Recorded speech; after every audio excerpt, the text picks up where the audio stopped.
भारतीय धर्मशास्त्रानुसार 14 विद्या स्थानों की मान्यता है। पुराण, न्याय, मीमांसा शास्त्र और धर्मशास्त्र। 4 वेद और 6 वेदांग, यह वो 14 विद्याएं हैं। गणेश जी को इन 14 विद्याओं का अधिपति माना जाता है, जिसमें पुराणों का महत्वपूर्ण स्थान है।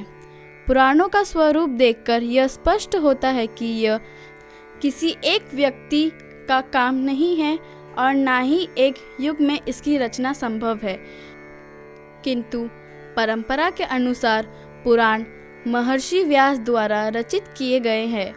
ऐसी संभावना है कि पुराणों की उत्पत्ति की शुरुआत वेदों के साथ हुई होगी, जिसका संकलन बाद में हुआ। मुख्यतः महापुराणों की संख्या 18 है, जिनका वर्गीकरण सात्विक, राजस और तामस इन प्रकारों में किया जाता है। इनमें 5 वर्ण विषय होते हैं, या ऐसे कह सकते हैं कि 5 विषयों पर चर्चा की जाती है। इन विषयों को विशेषताओं को पंच लक्षण कहा जाता है। सर्गस्य, प्रतिसर्गस्य, वंशो, मन्वंतराणि च वंशानुचरितम चेति पुराणम पंचलक्षणम। विश्व की उत्पत्ति, सर्ग, प्रलय और उसके बाद का पुनर्निर्माण प्रतिसर्ग, विभिन्न मनुओं के युग मनवत्तर, देवता और ऋषियों के वंश वृक्ष वंश, विभिन्न काल में हुए राजवंशों का वर्ण वंशानुचरित। सारे पुराण 5 विषयों पर चर्चा नहीं करते। इन 5 लक्षणों से युक्त 4 पुराण ब्रह्मांड, वायु, मत्स्य और विष्णु है। यह हमें विशेष रूप से प्राचीन, राजनीतिक, ऐतिहासिक, उपयोगी जानकारी प्रदान करते हैं। नंद, मौर्य, शुंग, कण्व और सातवाहन जैसे ऐतिहासिक वंशों का उल्लेख इनमें है। संक्षिप्त में गुप्त काल तक के राजवंशों का जिक्र इनमें है। इससे यह अनुमान लगाया जा सकता है कि पुराणों का संकलन गुप्त काल में हुआ होगा और इसके बाद भी पुराणों की निर्मित हुई है। पुराणों में पर्वत, नदियाँ और स्थलों के वर्णन होते हैं, जो ऐतिहासिक भूगोल के अध्ययन के लिए उपयोगी साबित होते हैं। राजाओं के चरित्र से उनके राज्य विस्तार, उस समय की भौगोलिक सामाजिक स्थिति, इनके संदर्भ में महत्वपूर्ण जानकारी प्राप्त होती है। पुराण विभिन्न संप्रदायों की भक्ति पर आधारित उत्पत्ति को चित्रित करते हैं। ऐसी सगुण भक्ति जो मंदिर में देवताओं की मूर्ति प्रस्थापित करके तीर्थ यात्रा और व्रतों के माध्यम से की जाती है। बोध कथा और दंत कथाओं के माध्यम से पुराण साहित्य का समाज में धार्मिक और आध्यात्मिक संदेश प्रसारित करने में योगदान रहा है। लोगों के धार्मिक जीवन के विकास में इनकी महत्वपूर्ण भूमिका रही है, जो मनुष्य को क्या करना है और क्या नहीं करना यह सिखाती है। इन धार्मिक संप्रदायों में विष्णु, शिव, शक्ति के साथ ही गणपत्य संप्रदायों का समावेश है। गणपति के जन्म से संबंधित विविध कथाएं शिव, वामन, मत्स्य और स्कंद पुराणों में है। पद्म पुराण में गणेश जी को अग्र पूजा का मान कैसे मिला, इसका वर्णन है, तो अग्नि पुराण में गणपति पूजन की विधि, पूजा के लिए आवश्यक सामग्री का कथन है। गरुड़ लिंग और ब्रह्म पुराण गणेश जी की महत्ता का वर्णन करते हैं। श्री गणेश पुराण, मुद्गल पुराण, श्री गणेश भागवत गणपति संप्रदाय के लोकप्रियता में महत्वपूर्ण भूमिका निभाते हैं। श्री गणेश पुराणों के अनुसार गणपति ही सृष्टि के निर्माता, पालनकर्ता और लयकर्ता है। इसी कारण उन्हें परब्रह्म स्वरूपों में माना जाता है। ब्रह्मा, विष्णु, महेश, इन सभी देवताओं का ईश गणेश। केवल गणेश ही कर्ता, धर्ता, हरता है। 5वीं शताब्दी के महर्षि पाणिनि के अष्टाध्यायी के अनुसार गण मतलब अष्टवसु का समूह और वसु का मतलब है दिशा। गणों का स्वामी अर्थात दिशाओं का स्वामी। किसी भी कार्य को आरंभ करने से पूर्व दिशाओं के स्वामी गणेश जी की पूजा करने की प्रथा है, ताकि किसी भी दिशा से संकट ना आए। ऐसे विघ्नहर्ता, विद्यादाता, सुखकर्ता गणेश न केवल भारत में बल्कि पूरे जग भर में पूजनीय हैं।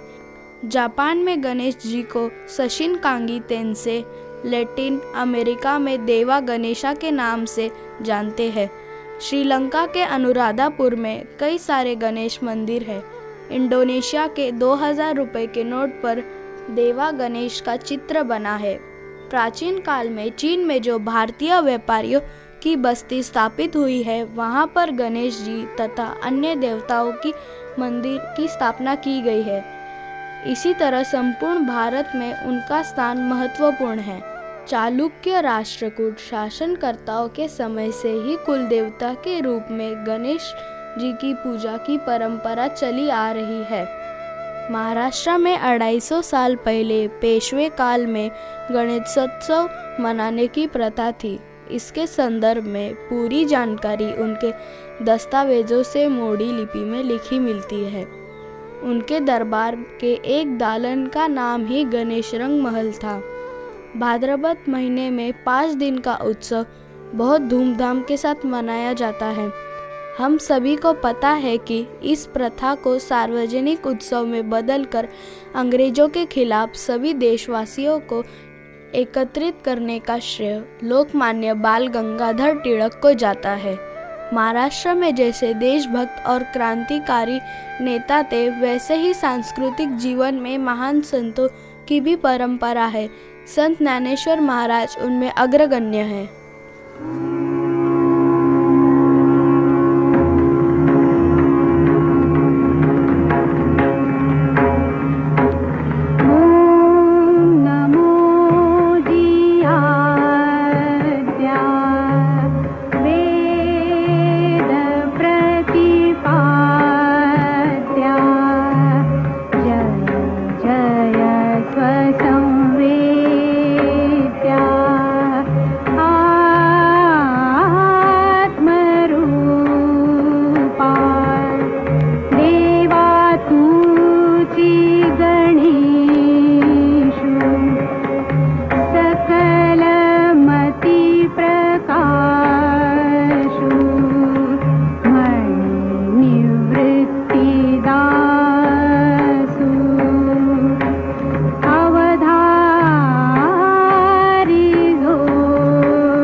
इस प्रार्थना में संत ज्ञानेश्वर महाराज ने ज्ञानेश्वरी के प्रारंभ में गणपति को वंदन किया है।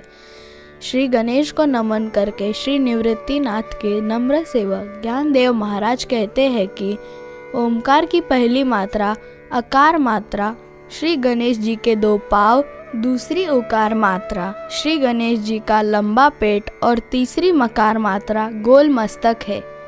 इन्हीं 3 मात्राओं के संगम से ओमकार साकार होता है, जिसमें पूरा साहित्य विश्व समाता है। उपरोक्त पूरी जानकारी हमें संत वाङ्मय से मिलती है और यात्राओं से शक्तिपीठों की जानकारी मिलती है। महाराष्ट्र में जिस तरह से देवी की शक्तिपीठ है, उसी तरह भगवान गणेश जी के भी 3.5 शक्तिपीठ है। महाराष्ट्र के विभिन्न शहरों में स्थित हैं। गणेश जी की आराधना में जो यात्राएं की जाती है उसमें अष्टविनायक यात्रा के जैसे ही उनके शक्ति पीठों की यात्रा को भी बहुत बड़ा महत्व है, जिसकी संकल्पना ओमकार मात्राओं पर आधारित है। ये सारे स्थान महाराष्ट्र में है। ओमकार की अकार मात्रा मोरगांव, उकार मात्रा राजूर और मकार मात्रा चिंचवड़ में है। पद्मालय क्षेत्र को अर्धपीठ की मान्यता है। मोरगांव और राजूर। आदिकाल में सिंदूरासुर नामक राक्षस ने चराचर जगत पर अपना आधिपत्य कर लिया था। उससे परेशान होकर सभी देवी देवता भगवान शिव की शरण में गए, किंतु उस समय भगवान समाधि अवस्था में थे। तभी आकाशवाणी द्वारा देवताओं को संदेश मिला कि भगवान शिव के अंश से एक पुत्र का जन्म होगा, जिसके द्वारा सिंदूरासुर का वध होगा। सभी देवता प्रसन्नचित्त से उस समय की प्रतीक्षा करने लगे। इसी से संबंधित एक प्रसिद्ध कथा इस प्रकार है। महाराष्ट्र के राजूर, जो पहले राजापुर नाम से प्रसिद्ध था, वहाँ वरण्य नामक राजा का राज्य था। पुत्र प्राप्ति के हेतु वह शिवजी की आराधना करता था। उसकी भक्ति और आराधना से प्रसन्न होकर शिवजी ने राजा वरण्य को पुत्र प्राप्ति का वरदान दिया। शिवजी के अंश रूप में श्री गणेश जी ने राजा वरण्य के घर जन्म लिया, लेकिन यह पुत्र 4 हाथों वाला दिखने में कुरूप था, जिसे देखकर राजा तथा उसके मंत्रीगण भयभीत हो गए और उस बालक को वन में छोड़ दिया। वन से गुजरते समय पराशर ऋषि की दृष्टि उस बालक पर पड़ी। उसके शुभ लक्षणों को पहचानकर ऋषि उस बालक को अपनी कुटिया में ले आए। उस बच्चे का लालन पालन उन्होंने ही किया। वहीं दूसरी तरफ सिंदूरासुर का धरती पर आतंक और भी बढ़ गया और कुटिया में पल रहे गणेश जी भी 9 वर्ष के हो गए। उन्होंने सिंदूरासुर का सामना किया। इस युद्ध के दौरान उनका पूरा शरीर राक्षस सिंदूरासुर के खून से लाल हो गया। यह देख माता पार्वती ने उस बालक को वरदान दिया कि जो कोई तुम्हें सिंदूर अर्पित करेगा वो सारे कष्टों से मुक्ति पाएगा। जब वरण्य राजा को इस युद्ध का पता चला तो उसे अपनी गलती का एहसास हुआ। पराशर ऋषि से क्षमा मांगकर वह अपने पुत्र को राज्य में वापस ले आया और उसका राज्य अभिषेक किया। वरण्य राजा का पुत्र ही राजूर का गणपति है। गणेश जी ने वरण्य राजा को योग प्रकाशक, सर्व सिद्धिदायक, अज्ञान नाशक गणेश गीता का उपदेश किया, जिससे राजा को मोक्ष प्राप्ति हुई। इसी कारण से राजूर क्षेत्र को गणपत्य संप्रदाय में विशेष स्थान है और गणेश गीता को उनके वाङ्मय में। यह सारा युद्ध मोरगांव में हुआ था। उन्मत्त सिंदूरासुर के वध के साथ सेनापति कमलासुर का वध भी गणेश जी ने किया।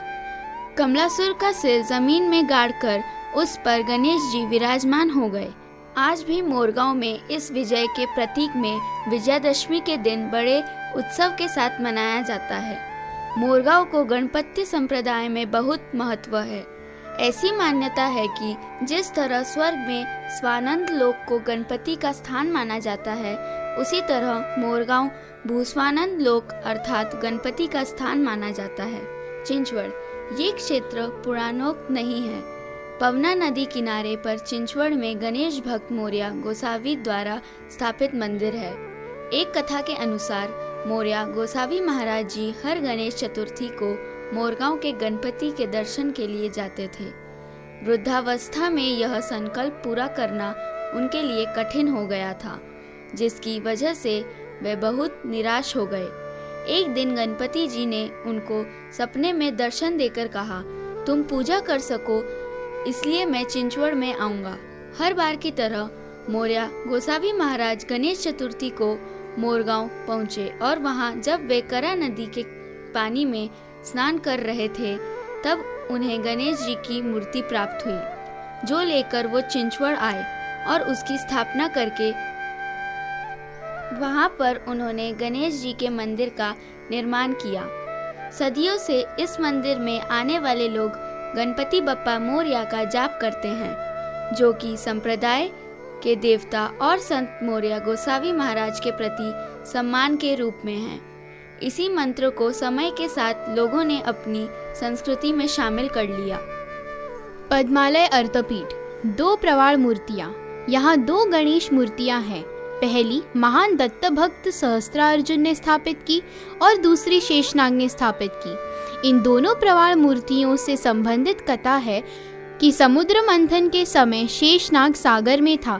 देवों को अमृत कुंभ की प्राप्ति मेरे कारण हुई, इस पर उसे अहंकार निर्माण हुआ। उसके अहंकार को देखकर शिवजी उस पर क्रोधित हुए और भगवान शिव ने शेषनाग को पत्थर पर जोर से पटक दिया, जिससे उसके सिर के 10 टुकड़े हो गए।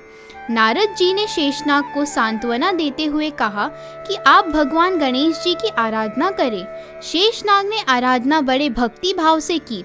उससे प्रसन्न होकर गणेश जी ने उसे सहस्त्र वदन होने और मेरा साथ तुम्हें मिल सके, इसीलिए तुम्हें अपने पेट पर धारण करूंगा, साथ ही पृथ्वी को तुम अपने फण पर फूल की तरह पकड़ोगे, ऐसा आशीर्वाद दिया। इस तरह शेषनाग ने पद्मालय में प्रवाल की गणेश जी की मूर्ति स्थापित की, जिसे धरणीश्वर गणेश के नाम से प्रसिद्धि मिली। सहस्त्रार्जुन के पिता ने पुत्र प्राप्ति के लिए गणेश जी की आराधना की, जिससे उसे पुत्र प्राप्ति तो हो गई, लेकिन पूजा के समय उसने की हुई गलती के कारण उसके पुत्र को बाहु अर्थात हाथ नहीं थे। बड़े होने के बाद पुत्र ने गणेश जी की तपस्या की। उससे प्रसन्न होकर भगवान गणेश जी ने उसे सहस्त्र बाहु प्राप्त होने का वरदान दिया। इस तरह पद्मालय में दूसरी प्रवाल की मूर्ति सहस्त्र बाहु ने स्थापित की। आज के भागदौड़ भरी जिंदगी और समय के कमी के कारण हम सभी के लिए इन शक्तिपीठों के दर्शन प्रत्यक्ष रूप से जाकर करना आसान नहीं है। इसीलिए लियो इंटरनेशनल स्कूल के शिक्षकों और विद्यार्थियों ने उन शक्ति पीठों के दर्शन आप सभी को यही कराने का छोटा सा प्रयत्न किया है। धन्यवाद।